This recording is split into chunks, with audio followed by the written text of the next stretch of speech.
Anime heroes के बारे में तो हमारे कोई बात करते हैं, लेकिन एनिमे के विलेंस के बारे में कोई भी नहीं। तो ऐसे एक विलेन है जिसकी शुरुआत तो विलेन से हुई थी, लेकिन उसका कैरेक्टर डेवलपमेंट कुछ इस तरीके से ग्रो हुआ जो अब आज वो बंदा एक घोड़ बन चुका है। मैं बात कर रहा हूँ ड्रैगन बॉल के प्रिंस वेजिटा की। एंड यार ट्रस्ट में, ये वीडियो के बाद तुम वेजिटा को एक अलग तरीके से देखने लग जाओगे।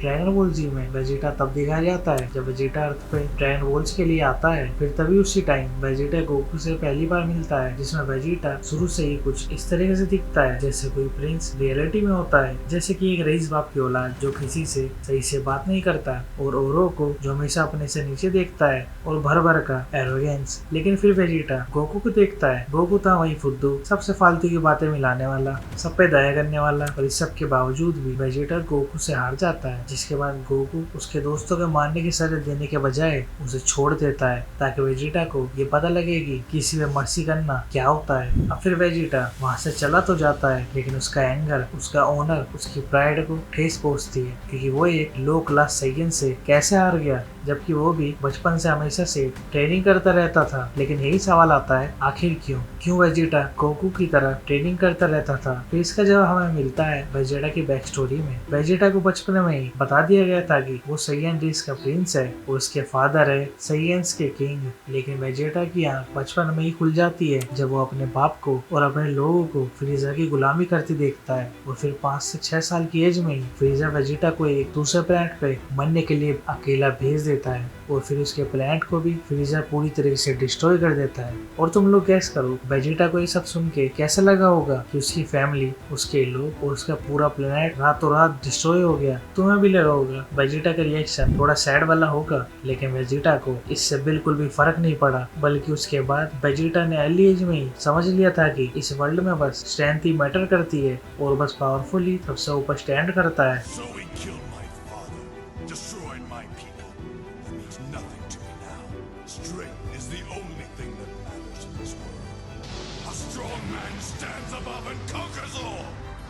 फिर इस सब के बाद से वेजिटा अपनी फैमिली, अपने लोग, अपनी रेस और अपने प्लैनेट के लिए फ्रीजा से बदला लेने की कसम खाता है और खुद को हमेशा ट्रेन करता रहता है। और एज अ प्रिंस ये उसके लिए शेमफुल भी था और पेनफुल भी। इसलिए जब वेजिटा फ्रीजा से हार जाता है तब वेजिटा गोकू से उसके लिए, उसके लोगों के लिए, फ्रीजा को हराने के लिए गोकू से भीख मांगता है, जिसमें हम एक रूड एरोगेंट वेजिटा को पहली बार रोते हुए देखते हैं और पहली बार हमें एक एक्टर टूटते हुए दिखाई देता है।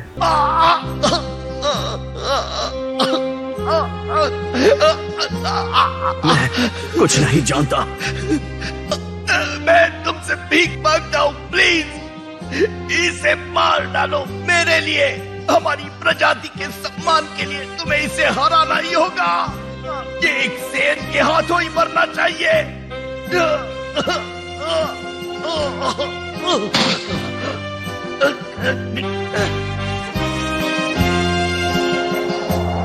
आखिरकार मर गया है ना। फिर सबके बाद फ्रीजा तो मर जाती है, लेकिन वेजिटा को यहीं से मिलता है एक न्यू गोल, सुपर सैयन बनने का और गोकू को सरपास करने का। फिर वेजिटा स्पेस में हर जगह गया, ट्रेनिंग की और फिर सुपर सैयन बन के अर्थ पे वापस आया। लेकिन फिर सेल सागा में वेजिटा गोहान को देख के भी हैरान हो जाता है जब वो सुपर सैयन 2 में बदलता है, और तब वेजिटा फिर से गोकू के साथ साथ गोहान को देख के भी अपने आप को वीक मानने लग जाता है। और बस यही नहीं, गोकू जब सेल से बचाने के लिए अपने आप को सेक्रीफाइस कर देता है तब भी सबसे ज्यादा बुरा अपने वेजिटा को लगता है, क्योंकि अब उसे चैलेंज करने वाला इस वर्ल्ड में कोई भी नहीं था। और वेजिटा मानने को तैयार भी नहीं था कि गोकू मर भी सकता है। और फिर आता है बू सागा, जिसमें वेजिटा को मिलती है बाबीडी से माजिन पावर्स, जिसके बाद वेजिटा अब से कई टाइम ज्यादा पावरफुल हो जाता है। और फिर माजिन बू के मिड केओस के टाइम ही वेजिटा गोकू को चैलेंज करता है ताकि वो प्रूव कर सके कि वो गोकू से ज्यादा स्ट्रॉन्ग है। इसलिए गोकू को उकसाने के लिए भी वेजिटा ने कई आम लोगों को इधर फिर से मारा। और फिर जब सुप्रीम का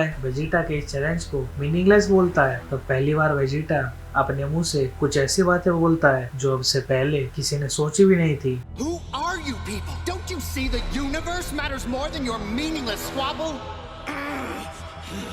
Meaningless, huh? What do you know of meaningless?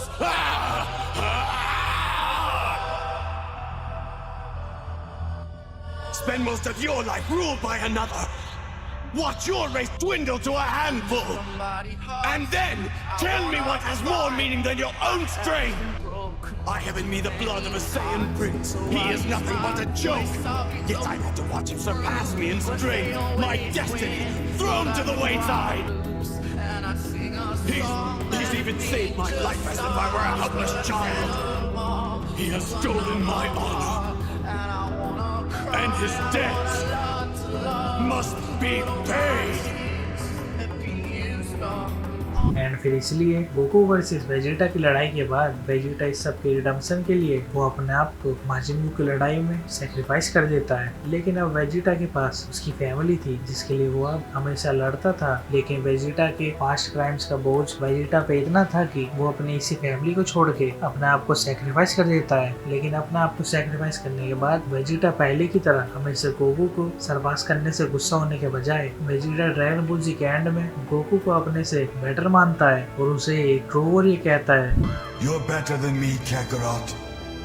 You are the best. अब इसके बाद ऐसा नहीं है वेजिटा ने गोकू को सरपास करने वाला अपना गुस्सा बिल्कुल ही खत्म कर दिया, बल्कि वेजिटा ने अपने पास्ट और गुस्से को एक्सेप्ट करा और अपने एंगर को अपनी स्ट्रेंथ बनाया। जैसे हमने ड्रैगन बॉल सुपर में भी देखा था और मैं भी ड्रैगन बॉल सुपर के मांगा में ये देख के हैरान हो गया कि कैसे वेजिटा अपनी पास्ट स्टोरी बेरस को काम होके बता रहा है, वो भी बिना ज्यादा रिएक्ट करे। फिर तभी मांगा में बेरस एक प्लैनेट को डिस्ट्रॉय करके कहता है, चल अब बता वेजिटा, क्या ये गलत है? क्या मैं बुरा हूँ? क्या मैं इससे बुरा हो गया? क्या इससे मुझे बुरा लगना चाहिए या इससे मुझे बुरा लगेगा? फिर इसके जवाब वेजिटा पे नहीं होता। लेकिन फिर बेरस वेजिटा को सिंपल वर्ड्स में बोलता है, किसी भी चीज के क्रिएशन से पहले उसका जरूरी है उसका डिस्ट्रॉय होना। इन सिंपल वर्ड्स टोरियामा हमें बताना चाह रहा है क्यों तो वेजिटा पहले चीज को लेके अपने को हमेशा ब्लेम करता रहता है और अपनी लाइफ में अपने पास्ट कमिट सीन्स के अटोनमेंट के लिए जीता है। और फिर इसके आगे भी मांगा में वेजिटा से मैं और कनेक्ट में तब हो जाता हूँ जब वेजिटा खुद मोरो के मरने के टाइम पे ये बात बोलता है, नेचुरली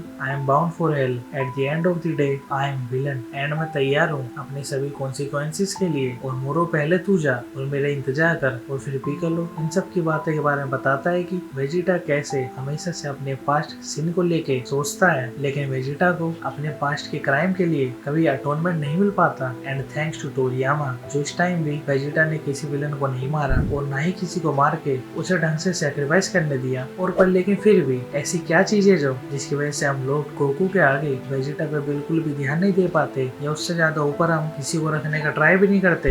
इसका सवाल का जवाब मुझे मांगा को पढ़ने के बाद ही मिला। वो ये है कि Goku is a perfect character and idealist character and Vegeta is a imperfect and incomplete character. और अब यहाँ पे मेरा परफेक्ट से मतलब है तुम्हें कोई सबसे ज्यादा कैरेक्टर तभी तो पसंद आएगा जो बस इमेजिनेशन में हो या जो सबके लिए आइडियलिस्टिक हो, यानी जो हमेशा अपनी लिमिट्स को पुश करके दूसरे एनिमीज से तब तक लड़ने को तैयार हो जब तक कि वो बुरे काम करना ना छोड़ दे, या जो खुद के लिए नहीं दूसरे को प्रोटेक्ट करने के लिए स्ट्रॉन्ग बनता हो और जो किसी को हराने के बाद भी एनिमी पे कंपैशनेट, फॉरगिवनेस और मर्सी रखता हो। और वो भी क्या कह के जब वो पावरफुल बन जाए तब इससे लड़े। और अगर कोई इसके दोस्तों को फिर मारेगा तो फिर उस एनिमी को रोकेगा, बट इन रियलिटी कोई ऑर्डिनरी ह्यूमन ऐसा कर ही नहीं सकता। वाई? तो मुझे बताना कैसे पॉसिबल है कि कोई ऐसे आइडल्स के बावजूद कोई इतना पावरफुल हो कि किसी एनिमी के हाथों उसके फैमिली फ्रेंड्स मारे गए हो और उसके बाद भी वो उसे छोड़ दे और वो फिर उसे हरा भी दे। और वो जब वापस रिवेंज लेने आएगा और वो एनिमी को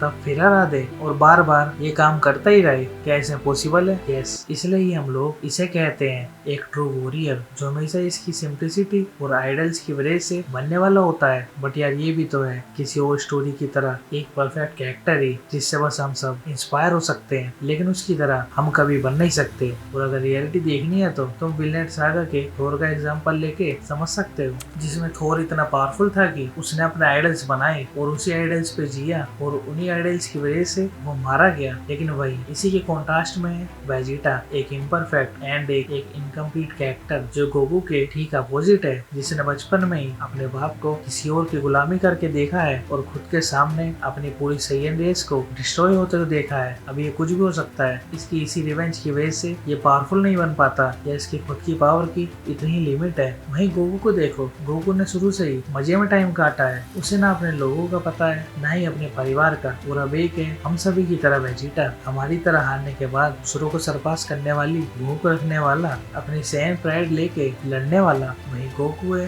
एक मोम की तरह, एक काम सिंप्लिसिटी वाला बंदा जो है किसी बुद्ध की तरह। एंड दैट्स व्हाई राम जैसे कैरेक्टर भी हमें इसलिए पसंद आते हैं क्योंकि वो ऑलमोस्ट किसी भी ह्यूमन के लिए परफेक्ट होते हैं, जिसकी तरह बनना किसी ऑर्डिनरी ह्यूमन के लिए इम्पॉसिबल है। एंड तभी तो कृष्ण को भी कुछ इस तरीके से डिस्क्राइब करा जाता है। पहली गाली पर सर काटने की शक्ति रखता है, फिर भी 100 गालियां सुनता है वो कृष्ण।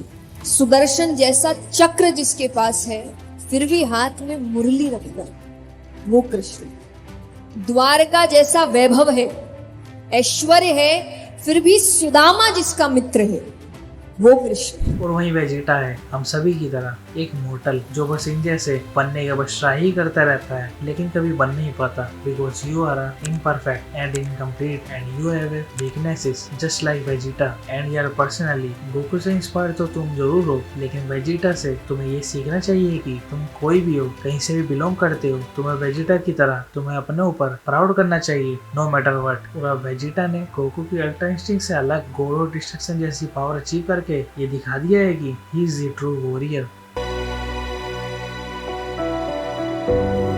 मुझे अब समझ नहीं आ रहा मैं इस बार में क्या बोलूं। मैंने तो अपना पूरा बचपन ड्रैगन बॉल देख के बताया था, और गोकू वर्सेस जीरेन की फाइट भी ऐसा लगता है कल ही की बात है। आज पूरे वर्ल्ड में सब अलग अलग तरीके से टोरियामा सेंसेई को ट्रिब्यूट दे रहे हैं। मैंने भी बचपन में कामयाब और सुपर सैयन बनने का ट्राई करा था, और जब कभी भी मुझे किसी का फोन मिल जाता था मैं हमेशा उसमें ड्रैगन बॉल के गेम्स ही ढूंढते रहता था, और चाहे उसे कितने भी साल हो जाते थे, बस ड्रैगन बॉल जीनोवर्स से लेकर 2D वाले गेम्स तक मैं लगभग रात दिन उन्हीं गेम्स को खेलते रहता था।